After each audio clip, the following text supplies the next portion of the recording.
हे परम आदरणीय समस्त मूल निवासीगण, शिवदयाल राय बहुजन पुस्तकालय यूट्यूब चैनल की ओर से सभी बहुजन वीर वीरांगनाओं को हार्दिक वंदन और आप सभी को जय मूल निवासी से सादर अभिवादन।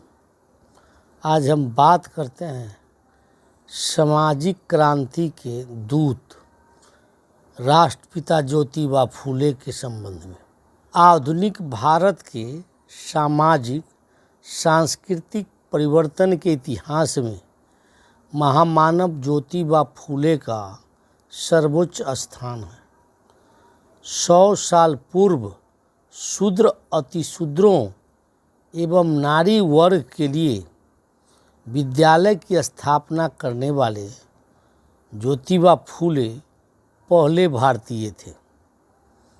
महान दार्शनिक, महान शिक्षाविद, सामाजिक शोधकर्ता, महान समाज सुधारक, जाति विरोधी समाज सुधारक, सत्यशोधक समाज के संस्थापक, बहुजन विचारक, लेखक, शिक्षा के लिए जीवन अर्पित करने वाले सामाजिक क्रांति के जनक और अग्रदूत महामना ज्योतिबा फूले थे।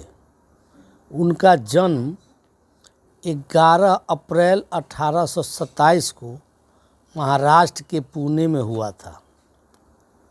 वे सत्यशोधक समाज के संस्थापक थे। वे जीवन भर भारतीय समाज की सेवा में जुटे रहे।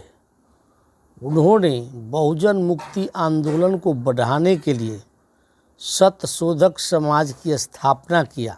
बाल गंगाधर तिलक ने बहुजन आंदोलन को दबाने और उनके मिशन को असफल बनाने के लिए पहली बार गणपति उत्सव की शुरुआत की थी, जिसे मूर्ख, शूद्र, दलित आज तक उस घटिया प्रथा को ढो रहे हैं।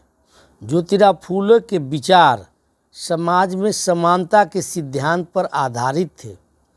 उनके अनुसार समाज में जाति व्यवस्था मनुष्यों की समानता के विरुद्ध है। उन्होंने जाति प्रथा को मानने से इनकार कर दिया तथा प्रथा का जमकर विरोध किया। उनका साफ साफ कहना था कि भारत के राष्ट्रीयता का विकास तब तक नहीं होगा जब तक खान पान व वैवाहिक संबंधों पर जातीय बंधन रहेंगे। उन्होंने अमेरिका में निग्रो तथा भारत में शूद्रों को एक समान बताया। उनका मानना था कि शूद्र भारत के मूल निवासी हैं। ब्राह्मण आर्य थे जो बाहर से आए थे और शूद्रों को अपना गुलाम बनाया था। ब्राह्मणों ने निम्न वर्ग को शिक्षा से वंचित रखा और अपने को श्रेष्ठ बताते हुए उन पर अपना प्रभाव स्थापित किया।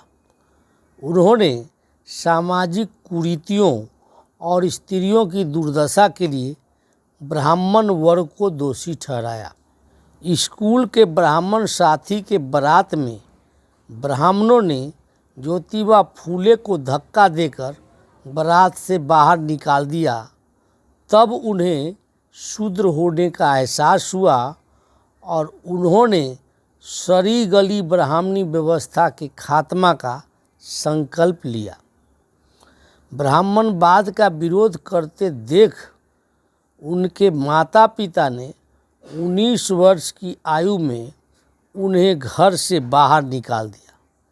उन्होंने 1848 में शूद्रों के लिए प्रथम विद्यालय खोला। 1856 में इन पर जानलेवा हमला भी किया गया, लेकिन वे अपने पथ से विचलित नहीं हुए। उन्होंने शूद्रों की शिक्षा पर ज़्यादा बल दिया। इस संदर्भ में राष्ट्रपिता ज्योतिबा फूले कहते हैं, विद्या के अभाव में मति नष्ट हुई, मति के बिना नीति गई, नीति के बिना गति गई, गति के बिना वित्त गया और वित्त के अभाव में शूद्रों का पतन हुआ। शूद्र अतिशूद्र में व्याप्त अज्ञानता एवं धर्मांधता रूपी मानसिक गुलामी के विरुद्ध गुलामगिरी नामक बहुचर्चित तथा विवादास्पद ग्रंथ की रचना की। ब्राह्मणों के युवा विधवाओं की दुर्दशा देखकर उनके नाजायज बच्चों के लिए पुणे शहर में एक अनाथालय खोला और उस अनाथालय में जन्मे एक विधवा के बच्चों को गोद लिया और उसे अपना नाम दिया तथा उसका अपने पुत्र के समान पालन पोषण किया। ज्योतिबा फूले ने 1866 में अपना कुआं अछूतों के लिए खोला। 1888 में उन्हें महात्मा की उपाधि दी गई। अपने वसीयत में ज्योतिबा फूले ने लिखा था, मुझे मेरे पुरखों की तरह नमक के साथ गारा जाए।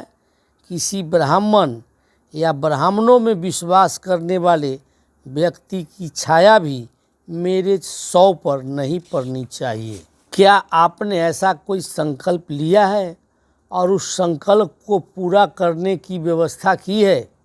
यदि ऐसा नहीं किया तो आप ज्योतिबा फूले के अनुयायी कैसे हुए? यदि ये प्रश्न आपके जेहन में उठते हैं तो आप जीवित हैं, अन्यथा आप जिंदा लाश से अधिक कुछ नहीं हैं। ज्योतिबा फूले के विचार निम्नवत हैं। आपके संघर्ष में शामिल होने वालों से उनकी जाति मत पूछिए। कोई भी धर्म ग्रंथ शाश्वत प्रमाण नहीं होता और न ही वह ईश्वर परनीत होता है। आत्मा, पुनर्जन्म, कर्मकांड, जप तप आदि के विधि विधान अज्ञान मूलक है। मंदिरों में घंटियां बजाने से समाज नहीं बदलता है, तर्क और क्रांति से बदलाव आता है।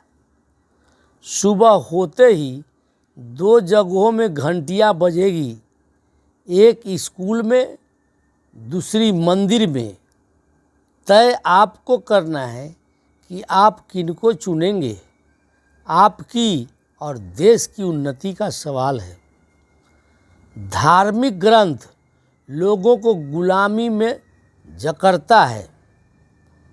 पुरोहितों ने धर्म ग्रंथों की रचना ईश्वर की महिमा के लिए नहीं, बल्कि अपनी 7 पीढ़ियों की गुलामी सुनिश्चित करने के लिए और शूद्रों को पैरों की धूल बनाए रखने के लिए की है।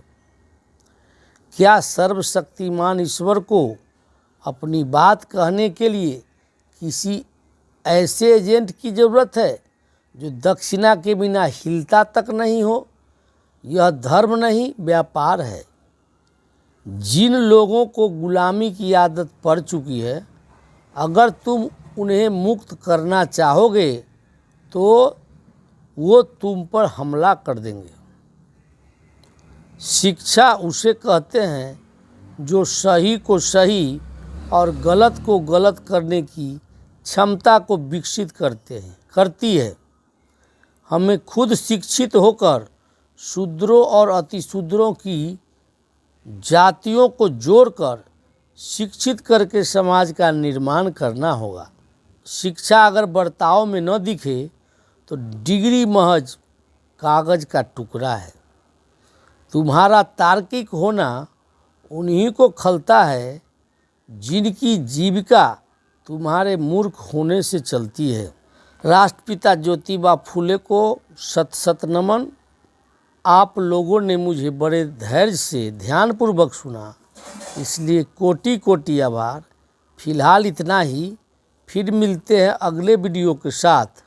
अगर वीडियो पसंद हो तो सब्सक्राइब करें, लाइक करें और शेयर करें। जय भारत, जय संविधान, जय विज्ञान, जय मूल्यवासी। जागो मूल्यवासी, जागो जागो मूल्यवासी।